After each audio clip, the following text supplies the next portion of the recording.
যিনি অসুস্থ হয়েছেন বা গুলি যাকে করেছেন ওনার নাম মোহাম্মদ শাহিন হোসেন।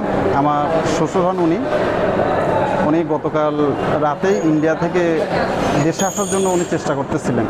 4 থেকে 5 দিন আগে উনি চেষ্টা করতেছিলেন দেশে আসার জন্য। গতকাল রাতেই আমরা শুনেছি যে উনি দেশে আসবেন। আমরা ভোর থেকে বা ওনার কোনো টেস্ট পাচ্ছিলাম না। 4টা বা 4:30 5টার দিকে ওনারা আসতেছিল 3জন থেকে একজনের টোটালি কোনো খোঁজ পাই নাই।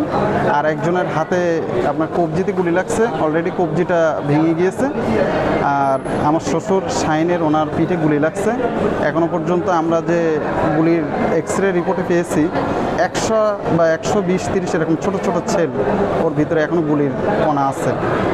এখন ডাক্তাররা ওনারা অলরেডি অপারেশন থিয়েটারে নিয়ে গিয়েছে।